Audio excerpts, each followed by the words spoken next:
Hello, നമസ്കാരം. എല്ലാ പ്രിയപ്പെട്ട പ്രേക്ഷകർക്കും ഐക്കൺസ് ഓഫ് ഇന്ത്യയിലേക്ക് സ്വാഗതം. ഇന്ന് ഐക്കൺസ് ഓഫ് ഇന്ത്യയിൽ അതിഥിയായി എത്തിയിരിക്കുന്നത് സൗദി അറേബ്യയിലെ ജുബൈലിൽ സൗദി ആർക്കിഡൻ കോൺട്രാക്ടിംഗ് കമ്പനിയുടെ ജനറൽ മാനേജറായ സി മോഹൻകുമാർ സാറാണ്.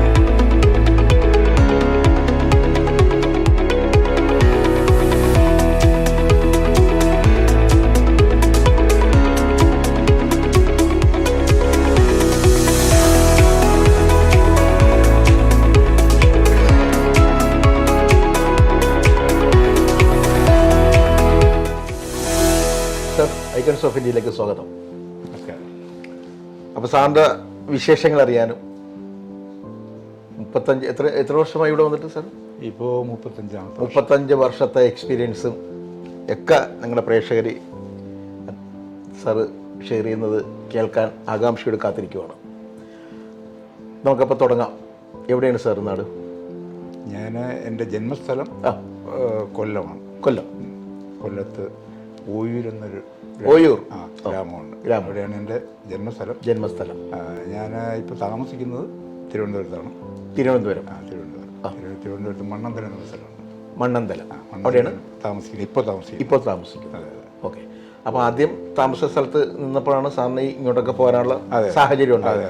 അപ്പോൾ നമുക്ക് അവിടെ തന്നെ തുടങ്ങാം. അതിനുശേഷം ഇപ്പോൾ മണ്ണന്തലയിലേക്ക് പോവാം. അവിടെ എങ്ങനെയായിരുന്നു ജനനം?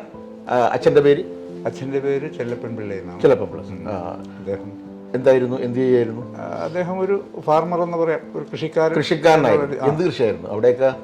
നെല്ലാണ്. ഞങ്ങൾ പൊതുവേ നെല്ല്, മറ്റുള്ള വാഴ, ചേനി, അങ്ങനെയുള്ള കൃഷിയും കാര്യങ്ങളൊക്കെ. ഫലവർഗ്ഗങ്ങളും പച്ചക്കറികളും നെല്ലും ഒക്കെ ആയിട്ടാണ്. അമ്മയോ? അമ്മ ഹൗസ് വൈഫായിരുന്നു. അമ്മയുടെ പേര് സരസ്വതി അമ്മ. ഓക്കെ. ബ്രദേഴ്സ് സിസ്റ്റേഴ്സ് ഒക്കെ ഉണ്ട്? ബ്രദേഴ്സ് എനിക്ക് ഒരു ബ്രദർ ഉണ്ടായിരുന്നു. അദ്ദേഹത്തിൻ്റെ പേര് ശശിധരൻ പിള്ള എന്നാണ്. പുള്ളി ജീവിച്ചിരിക്കുന്നില്ല. പുള്ളി എനിക്ക് 6 വയസ്സുള്ളപ്പോൾ ആക്സിഡൻറ്റിൽ മരിച്ചു, കാർ ആക്സിഡൻറ്റ്. സിസ്റ്റേഴ്സ് 3 പേര്. പേരൊക്കെ എന്ന് പറഞ്ഞു? അത് മൂത്ത ആള് ശ്യാമള കുമാരി, പിന്നെ വത്സല കുമാരി, പിന്നെ ഷീജ. 3 പേരും നാട്ടിൽ അവിടെയാണോ? അവർ 3 പേരും നാട്ടിലാണ്. ഓക്കെ. അപ്പോൾ പല വിവാഹം കഴിഞ്ഞാൽ 3 പേരുടെയും വിവാഹം. ഓക്കെ. അപ്പോൾ സാറിൻ്റെ പഠനമൊക്കെ അവിടെയാണ് അല്ലേ? ഈ പറഞ്ഞ സ്ഥലം എല്ലാം ഞാൻ പഠിച്ചിരുന്നത് ഓയൂര് തന്നെയാണ്. എൻ്റെ പ്രൈമറി വിദ്യാഭ്യാസം എല്ലാം ഓയൂർ. എങ്ങനെയൊക്കെ ഉണ്ടായിരുന്നു? പഠിക്കാൻ എടുക്കണമായിരുന്നോ? പഠിക്കാൻ കുഴപ്പമില്ലായിരുന്നു. കുഴപ്പമില്ലായിരുന്നു മാത്രമേ ഉള്ളൂ. നല്ല പഠിപ്പിച്ച സാർമാരൊക്കെ ഓർമ്മ? അല്ല, 10ാം ക്ലാസ്സിൽ 450 മാർക്ക് വാങ്ങിച്ച് ജയിച്ചു. അതാണ് അന്നത്തെ SSLC. അതെ, അന്നത്തെ 450 ഫസ്റ്റ് ക്ലാസ്. അതെ. ഡിസ്റ്റിങ്ഷന് ഒരു കുറച്ച് വർക്ക് അല്ലേ? അത്രേ ഉള്ളൂ. പിന്നെ മിടുക്കനാണല്ലോ. അപ്പോൾ നമ്മളൊരു 10-15 വയസ്സിൽ നമ്മൾ SSLC കഴിഞ്ഞു, നല്ല മാർക്ക് മേടിച്ചു. അപ്പോൾ എന്തായാലും അടുത്ത കോളേജ് വിദ്യാഭ്യാസം ഉറപ്പായിട്ടും ഉണ്ടാവും. പിന്നെ എങ്ങോട്ട് പോയത്? കോളേജ് പ്രീ ഡിഗ്രിയാണ്. അതെ. കൊല്ലം ശ്രീനാരായണ കോളേജിലാണ് ജോലി. അവിടെ ചെല്ലുന്നപ്പോൾ അഡ്മിഷൻ കിട്ടിക്കാണുമല്ലോ. കഷ്ടപ്പെടുന്നു. 400 മേലെ മാർക്ക് കിട്ടും, അപ്പം തന്നെ കിട്ടും. അവിടെയും കുഴപ്പമില്ല. പ്രീ ഡിഗ്രി എങ്ങനെ എത്ര മാർക്ക് മേടിച്ചു? കുഴപ്പമില്ലാതെ പോയി തോന്നുന്നു അല്ലേ? പ്രീ ഡിഗ്രി കുഴപ്പമില്ലാതെ പോയി. അതിനുശേഷമുള്ള ഡിഗ്രിയും വരണമല്ലോ. പ്രീ ഡിഗ്രിക്ക് പോകുന്നതിന് മുമ്പ് എനിക്ക് ഡിപ്ലോമ പോളിടെക്നിക്കിലേക്ക് അങ്ങോട്ട് പോയി. അത് പഠിച്ചു. അതും കഴിഞ്ഞതിന് ശേഷം പിന്നെ എങ്ങനെയാണ് നമ്മൾ ഇങ്ങോട്ട് ഈ സൗദി എന്ന് പറഞ്ഞ ഈ രാജ്യത്തേക്ക്? അപ്പോൾ നമ്മൾ ഈ ഡിപ്ലോമയൊക്കെ കഴിഞ്ഞ് കഴിഞ്ഞപ്പോൾ പിന്നെ എന്നെ സംബന്ധിച്ച് പറയുകയാണെങ്കിൽ ഒരു സാധാരണ ഒരു നായർ തറവാട്ടിൽ ഒരു കർഷകന്റെ മകനായിരിക്കും. കുറേ ഭൂമിയുണ്ട്, ഒരു 1.5 ഏക്കർ ഭൂമി മാത്രമേ ഉള്ളൂ. അതുകൊണ്ട് 2-3 സഹോദരിമാരും ബാധ്യതയാകുമ്പോഴത്തേക്ക് പിന്നെ നമ്മൾ ഈ എന്താ പറയുക, നായർ തറവാടല്ലേ, വേറെ ആരും ജോലി ചെയ്യുന്നവരാരും ഇല്ലല്ലോ. സാമ്പത്തിക പ്രതിസന്ധിയോ പ്രയാസങ്ങളോ ആരും അറിയിക്കാൻ പറ്റില്ല. അതെ. അപ്പോൾ അങ്ങനെ ഒരു സിറ്റുവേഷനിൽ ജോലി തേടി പോകേണ്ടി വന്നു. ജോലി തേടി പോകുമ്പോൾ നേരെ ബോംബെക്ക് വന്നു. എല്ലാവരും അന്നൊക്കെ എങ്ങനെ നേരിട്ട് ബോംബെ ഒന്ന് 25 ദിവസം ഒരു 30 ദിവസമൊക്കെ അവിടെ കിടന്ന് നരകിച്ച് ഒന്ന് സത്യത്തിൽ വെച്ച് കഷ്ടപ്പെടുത്തും. അതിനുശേഷമാണ് ഇങ്ങോട്ടൊക്കെ എത്താറുള്ളത്. എല്ലാവരും സാമ്പത്തിക പ്രതിസന്ധിയൊക്കെ ഒന്നുണ്ട്. ആ പ്രതിസന്ധിയിലൊക്കെ നമ്മൾ പെട്ടെന്ന് നാട് വിടുമായിരുന്നു. അപ്പോൾ നമ്മൾ ഇത്രയും നല്ല മിടുക്കനായ പഠിച്ച കുട്ടി പ്രീ ഡിഗ്രിക്കും വലിയ കുഴപ്പമില്ലാതെ പറ്റും. അവിടെ തന്നെയൊക്കെ നമുക്കൊരു ജോലി, നാട്ടിൽ തന്നെയൊക്കെ. അതാ ഞാൻ പറഞ്ഞത്, നമ്മുടെ അപ്പോഴത്തെ അവസ്ഥ, നമ്മുടെ സിറ്റുവേഷൻ ഫാദർ അപ്പോഴേക്കും ഒരു രോഗി, അദ്ദേഹത്തിന് ഡയബറ്റീസ് ഉണ്ടായിരുന്നു. അപ്പോൾ രോഗിയായി ഏതാണ്ട് 60 വയസ്സിന് മേളിലായിരുന്നു പ്രായം. 65 വയസ്സോളം ഉണ്ട്. അപ്പോൾ പിന്നെ ഫാദറിന് മാത്രമേ ഉള്ളൂ അന്വേഷിക്കാനായിട്ട് വീട്ടിൽ. പിന്നെ 2 സഹോദരിമാരുടെ വിവാഹം ഫാദർ തന്നെ നടത്തി. അപ്പൊ ഇനി ഒരു ഒരാളുള്ള അയാൾ പഠിക്കുകയായിരുന്നു. പഠിക്കുകയായിരുന്നു. എനിക്ക് ഇളയതാണ്. ഓക്കെ. അപ്പോൾ ആ സന്ദർഭത്തിൽ എനിക്ക് തോന്നി ഇനിയും പഠിക്കണമെന്ന് നിന്നിട്ട് കാര്യമില്ല. അപ്പം നമ്മൾ നമ്മുടെ ജീവിതം ഒന്ന് നോക്കണമെന്ന് പറഞ്ഞാണ് നാട് വിടുന്നത്. നമ്മുടെ വീടിന് വേണ്ടി നമ്മുടെ വിദ്യാഭ്യാസം തൽക്കാലത്തൊക്കെ അവിടെ ചെയ്ത് കഴിഞ്ഞാൽ ജോലി ചെയ്ത് കഴിഞ്ഞാൽ അത്ര വലിയ ശമ്പളമൊന്നും ചിലപ്പോൾ നമുക്കൊന്നും കിട്ടത്തില്ല. അപ്പോൾ ഇച്ചിരി കൂടി ശമ്പളം കൂടുതൽ കിട്ടുന്നത് ഇങ്ങോട്ടാണെന്ന് പറഞ്ഞ് സാർ ഇങ്ങോട്ട് നേരെ പോകുന്നു.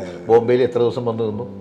ബോംബെയിൽ ഞാൻ വന്ന് കൃത്യമായി പറയുകയാണെങ്കിൽ എനിക്കൊരു പരിചയക്കാരൻ, എൻ്റെ നാട്ടിലുള്ള ഒരു പരിചയക്കാരൻ ത്രൂ വന്നു. അയാൾ ബോംബെയിൽ ഉണ്ടായിരുന്നു. അതുകൊണ്ട് ഭക്ഷണത്തിനൊന്നും പ്രശ്നങ്ങളൊന്നും ഉണ്ടായില്ല. എന്നാലും അല്പം കഷ്ടപ്പെട്ടു. എങ്കിലും ഒരു 10 ദിവസം കഴിഞ്ഞപ്പോൾ ഞാൻ അവിടെ ഒരു കമ്പനിയിൽ ജോലി, ഗാമൺ ഇന്ത്യ എന്ന് പറയുന്ന കമ്പനി. ബോംബെയിൽ ചെന്നിട്ട് അവിടെ ജോലിക്ക് കയറി. ഗാമൺ ഇന്ത്യ എന്ന് പറയുന്ന കമ്പനിയിൽ. അപ്പൊ സൗദിയിലേക്ക് പോരാൻ വേണ്ടിയല്ല ബോംബെയിലേക്ക് വന്നത്? അല്ല, അങ്ങനെ പ്രതീക്ഷ ഒന്നും വന്നില്ല. അങ്ങനെയില്ല. അപ്പൊ സാർ ആകസ്മികമായിട്ട് കേരളത്തിൽ ജോലി ചെയ്യുന്നില്ല, വേറെ എവിടെയെങ്കിലും അന്ന് ഗൾഫിലൊക്കെ പോകണമെങ്കിൽ പൈസ വേണമല്ലോ. അതെ, അതാണ് ഞാൻ അപ്പൊ ഈ പൈസ ഒന്നും ഇല്ലല്ലോ കയ്യിൽ. ഇല്ല. അപ്പോൾ സ്വാഭാവികമായിട്ട് തൊഴിൽ സമ്പാദിക്കുക, കുടുംബത്തിനൊരു സപ്പോർട്ട് കൊടുക്കുക, സ്വന്തമായിട്ട് ഉണ്ടാക്കിയിട്ട് ഇങ്ങോട്ട് വരാം. അതെ, അതായിരുന്നു ഉദ്ദേശം. അങ്ങനെ ബോംബെയിൽ പോയി ഒരു കമ്പനി, ഗാമൺ ഇന്ത്യ എന്ന് പറയുന്ന ഗാമൺ ഇന്ത്യ ഫേമസ് ആണ്. ആ കമ്പനിയിൽ 1000 രൂപ ശമ്പളത്തിന് ജോലി ചെയ്തു. ഞാൻ ചോദിക്കാതിരിക്കുന്നു ആദ്യം കിട്ടിയ ശമ്പളം എത്ര? സാധാരണ എല്ലാവരും ചോദിക്കുമ്പോഴാണ് പറയണത്. സാറ് തുറന്നടിച്ചു 1000 രൂപ ശമ്പളം. 1000 രൂപ ശമ്പളം എന്ന് പറയുന്നത് 1000 എന്ന് പറഞ്ഞാൽ ഇച്ചിരി അല്ലേ? ഇന്നത്തെ വെച്ച് നോക്കാമെങ്കിൽ ഒരു 1,88,000 അല്ലെ? 1,00,000 എന്നൊക്കെ ഒരു അങ്ങനെ നമുക്ക് അസസ് ചെയ്യാൻ പറ്റില്ല എത്രയാണ് അതിന്റെ വാല്യൂ. എത്ര വർഷങ്ങൾക്ക് മുമ്പാണ്? 88. ഇപ്പൊ 2024 അല്ലേ? അപ്പൊ കുറച്ച് വാല്യൂ ഉണ്ട് 1000 എന്നൊക്കെ പറഞ്ഞു. 57-58. അതെ അതെ അതെ. അങ്ങനെ 1000 രൂപ വെച്ച് മാസം 1000 രൂപ ശമ്പളം വാങ്ങുക. എത്ര നാൾ അവിടെ നിന്ന് സാർ? അവിടെ ജോലി ചെയ്യുന്ന സമയത്ത് തന്നെ ഞാൻ ബോംബെയിൽ വന്ന് 21-ാമത്തെ ദിവസം അച്ഛൻ മരിക്കുന്നു. ഓഹോ. അപ്പൊ പിന്നെ തിരിച്ച് നാട്ടിൽ പോയി, വീണ്ടും തിരിച്ചു വന്നു. പിന്നെ ഉത്തരവാദിത്വം കൂടിയല്ലോ. കാരണം അച്ഛനില്ല, ഇത്ര നാൾ നമ്മൾ നോക്കി അച്ഛനില്ല, ഒരു പെങ്ങളെ കല്യാണം കഴിപ്പിക്കണം, പിന്നെ നമ്മുടെ കാര്യം നോക്കണം, അമ്മയുടെ കാര്യം നോക്കണം, ഭാരിച്ച ഉത്തരവാദിത്തം 1000 രൂപയിൽ തികയത്തില്ല. അപ്പൊ പിന്നെ തൊഴിൽ നല്ല ഇത്തിലൂടെ അപ്പൊ അവിടെ ഇങ്ങനെ ഞാൻ സെർച്ച് ചെയ്തുകൊണ്ടേ ഇരുന്നു. അപ്പൊ ഒരു ജാപ്പനീസ് കമ്പനി അവിടെ വർക്കിന് വന്നിരുന്നതാണ്. അത് നവസേവ പോർട്ട് പ്രോജക്റ്റ് എന്ന് പറയാം. ബോംബെയിലെ ഇപ്പോഴത്തെ വലിയ പോർട്ടാണ്. ആ പോർട്ടിൻ്റെ കൺസ്ട്രക്ഷൻ. ഓക്കെ. അതിലൊരു ജാപ്പനീസ് കമ്പനി പോയി ഇൻ്റർവ്യൂ അറ്റൻഡ് ചെയ്തു. എന്തായാലും അത് പാസ്സായി. അവിടെ നല്ല ശമ്പളത്തിൽ ജാപ്പനീസ് കമ്പനി 1 വർഷം ജോലി ചെയ്തു, 1.5 വർഷം ജോലി ചെയ്തു. നല്ല ശമ്പളം എന്ന് പറഞ്ഞാൽ അന്നത്തെ കാലത്ത് 10,000 രൂപ ശമ്പളം. അത് ആദ്യം കിട്ടിയില്ല. ആദ്യം 4,000 രൂപയായിരുന്നു ബേസിക്സ് ഇത്. എന്നാലും നമ്മളൊരു 3-4 മാസം കഴിഞ്ഞ് 10,000 രൂപ ശമ്പളക്കാരൻ. അവിടുന്ന് ഇറങ്ങുമ്പോൾ 10,000 രൂപ ശമ്പളക്കാരൻ. അന്ന് 88 തന്നെ. അതെ. അത് അപ്പൊ 10,000 ശമ്പളക്കാരനായി നിന്നു. പിന്നെ എങ്ങനെ നമ്മൾ ഇങ്ങോട്ടുള്ള യാത്ര? പിന്നെ നാട്ടിൽ വന്നു, ഇളയ സഹോദരി വിവാഹം നടത്തി. വീണ്ടും അങ്ങോട്ട് ബോംബെയിൽ നിന്ന് നേരെ അങ്ങോട്ട് പോയി. നാട്ടിൽ വന്ന് ഇളയ വിവാഹം കഴിഞ്ഞു. സന്തോഷമായിട്ട് നടത്തിയപ്പോഴത്തേക്ക് വലിയ ബാധ്യതയായി. അപ്പോൾ ഒരു കൊച്ചു വിവാഹമൊക്കെ ഉണ്ടെന്ന് ബാധ്യതാവുമല്ലോ, കയ്യിൽ പൈസ ഒന്നും ഇല്ലല്ലോ. അപ്പോൾ വീണ്ടും ബോംബെയിൽ വന്നു. ബോംബെ വന്നപ്പോൾ പിന്നെ ബോംബെയിലൊരു ജോലി ഈ കടം തീർക്കാൻ തികയില്ലല്ലോ. ഇല്ല, തീർച്ചയായും. അപ്പോൾ ഗൾഫിലേക്ക് ശ്രമം നടത്തി. അപ്പോൾ വീണ്ടും കുറച്ചും കൂടി ഉയരങ്ങളിലേക്ക് അങ്ങനെ ശ്രമം നടത്തിയപ്പോൾ ഒരു ഓഫീസിൽ ഇതുപോലെ ചെന്നപ്പോൾ അവിടെ ഇൻ്റർവ്യൂ നടക്കുന്നു. അങ്ങനെ അറ്റൻഡ് ചെയ്തു. ആ ഒരു സൗദിയായിരുന്നു. അയാൾ എന്നെ ഇൻ്റർവ്യൂ ചെയ്തപ്പോൾ എന്തോ ഭാഗ്യത്തിനൊക്കെ എന്നെ തന്നെ വേണമെന്ന് പറഞ്ഞു. അപ്പോൾ അന്നത്തെ കാലത്ത് 16,000 രൂപ കണ്ട് സർവീസ് ചാർജ് കൊടുക്കണം. എൻ്റെ കയ്യിലില്ല. ഞാൻ പറഞ്ഞു ഞാൻ വരുന്നില്ല, എൻ്റെ കയ്യിൽ പൈസ ഇല്ലെന്ന്. പക്ഷേ ആ സൗദി ഇഷ്ടപ്പെട്ട പൈസ കൊടുത്ത് എന്നെ കൊണ്ടുവന്നു. ഫ്രീ ഓഫ് കോസ്റ്റ് ഞാൻ വന്നു. അപ്പം നിമിത്തം അവിടെ വരുന്നുണ്ട്. ബോംബെയിൽ രണ്ടാമത് പിന്നെയും പോയി. അപ്പോൾ സൗദി വരുന്നു. സാധാരണ കാശ് കൊടുക്കാനില്ലെന്ന് പറഞ്ഞു കഴിഞ്ഞാൽ വേണ്ട, അടുത്ത ആൾ വരും. അതൊക്കെ ദൈവനിശ്ചയം. ഞാൻ പറഞ്ഞു. അപ്പം ദൈവത്തിന്റെ ഒരു വഴി ഇന്നടുത്തടുത്ത് വരണം എന്നുള്ളത് എഴുതി വെച്ചിട്ടുണ്ട്. അതെങ്ങനെ കറങ്ങി തിരിഞ്ഞാൽ അങ്ങനെയൊക്കെ തന്നെ വരുള്ളൂ. അങ്ങനെ ആ സൗദി ആണ് നമ്മുടെ ഇതിലേക്കൊന്ന് പാത. ആ സൗദിയുടെ കൂടെ ഞാൻ 1 വർഷം 1.5 വർഷം ഉണ്ടായിരുന്നുള്ളൂ ഇവിടെ വന്നിട്ട്. 1.5 വർഷം. അത് കഴിഞ്ഞിട്ട് ഇല്ല 2 വർഷം. 2 വർഷം ആകുമ്പോൾ ഞാൻ എക്സിറ്റിൽ പോയിട്ട് വീണ്ടും ജുബൈയിൽ വന്നു അന്നേരം. ആ സമയത്ത് ഓക്കെ. ജുബൈയിൽ ഒരു കമ്പനിയിൽ ഇത് ചെയ്ത് എക്സിറ്റിൽ പോയിട്ട് ഇവിടെ വന്നിട്ട് ഇപ്പോൾ ഇന്ന് വരെ ഇവിടെ തന്നെയാണ്. പിന്നെ ഇവിടെ തന്നെയാണ്. പിന്നെ ഫിക്സ് ചെയ്യുന്നുണ്ട്. ഇപ്പോൾ 36 വർഷം 35 വർഷം 35 ആകാൻ പോകും അല്ലേ? 35 വർഷമായിട്ട് ഇവിടെ ജുബൈയിൽ തന്നെ നമ്മൾ ഇരിക്കുകയാണ്. അപ്പം നമ്മൾ നാട്ടിലേക്ക് പോയി. ഇപ്പോൾ വിവാഹം കാര്യങ്ങളൊക്കെ കഴിക്കണമെന്ന് പറഞ്ഞില്ലേ? പെങ്ങളുടെ കല്യാണം കഴിച്ചു.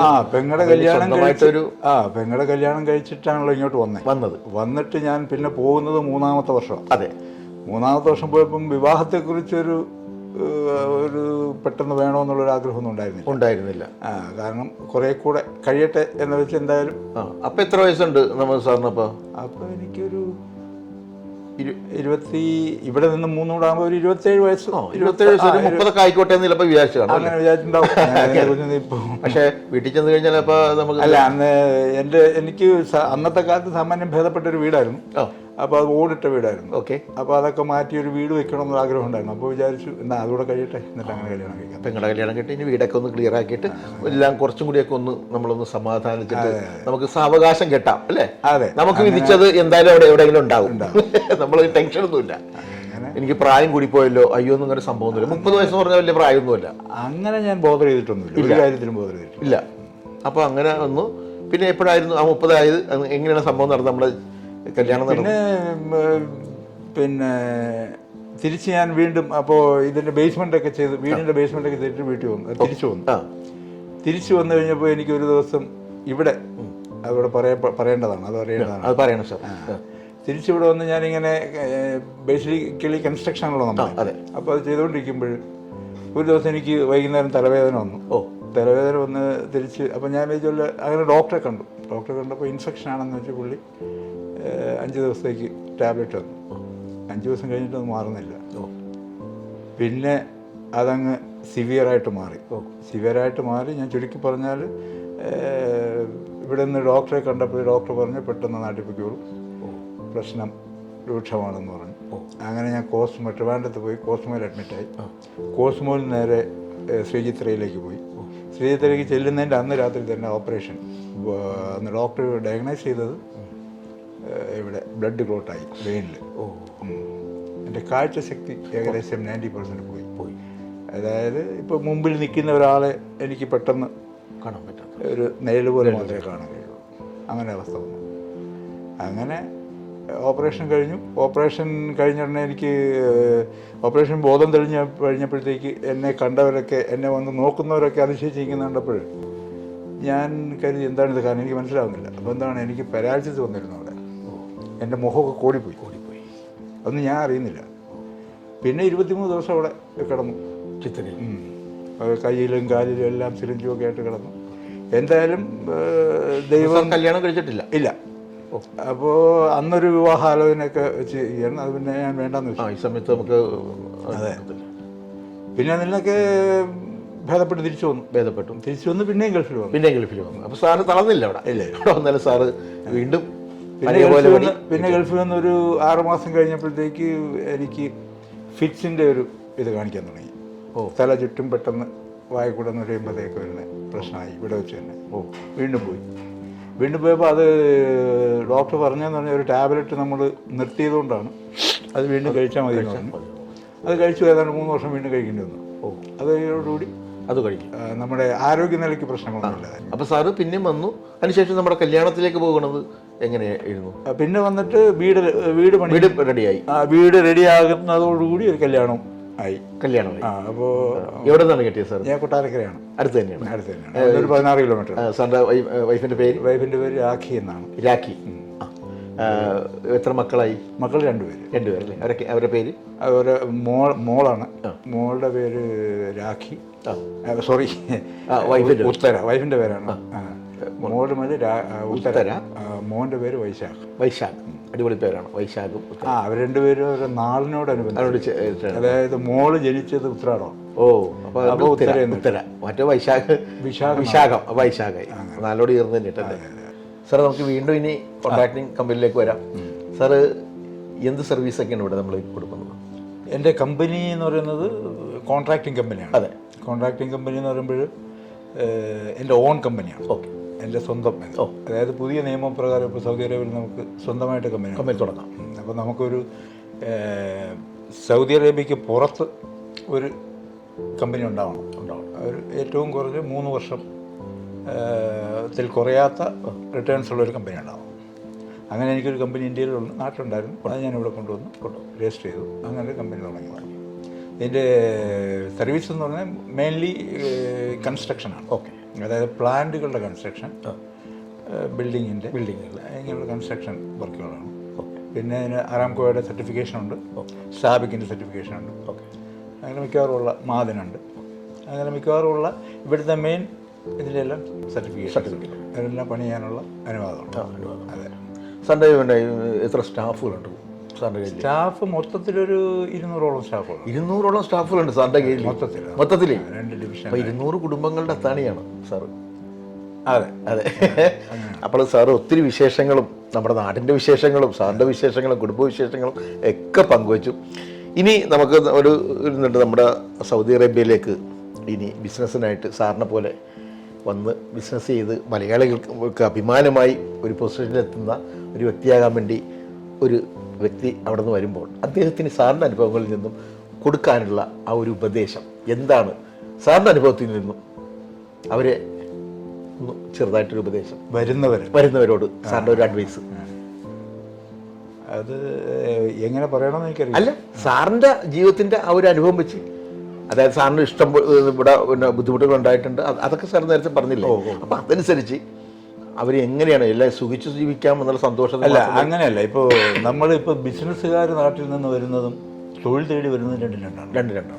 ബിസിനസ്സുകാർ വരുമ്പോൾ അവർ പൈസയും കൊണ്ടാണ് പോകില്ല, അവർക്ക് ഇൻവെസ്റ്റ് ചെയ്തിട്ടുള്ളതാണ്. അതിനെക്കുറിച്ച് നമ്മൾ പ്രത്യേകിച്ച് ഒരു ഉപദേശം കൊടുക്കേണ്ട കാര്യമില്ല. അവരിതെല്ലാം പഠിച്ചിട്ടാണ് വന്നേക്കുന്നത്. പിന്നെ ജോലിക്കായിട്ട് വരുന്നത്, തൊഴിലിനായി വരുന്നവർ ഇപ്പം മനസ്സിലാക്കണം, ഇവിടെ ഒരുപാട് ഓപ്പർച്യൂണിറ്റീസ് ഇപ്പോൾ വരുന്നുണ്ട്. മറ്റുള്ള ഗൾഫ് രാജ്യങ്ങളെ അപേക്ഷിച്ച് കൂടുതൽ ഓപ്പർച്യൂണിറ്റി വരുന്നുണ്ട്. പിന്നെ പലരും പുറത്ത് പറയുന്നത് സൗദി അറേബ്യ മോശമാണ്, അല്ല അങ്ങനെയാണ്, തൊഴിലിനെ പറ്റിയല്ല എന്നുള്ളത്, അതൊക്കെ മാറി. ഇപ്പം തൊഴിലാളികൾക്ക് ഏറ്റവും കൂടുതൽ സൗകര്യങ്ങൾ കൊടുക്കുന്ന രാജ്യമായിട്ട് മാറിയിട്ടുണ്ട്. അതുകൊണ്ട് തൊഴിൽ തേടി വരുന്നവർക്ക് മോശപ്പെട്ട അനുഭവങ്ങൾ ഉണ്ടാവില്ല.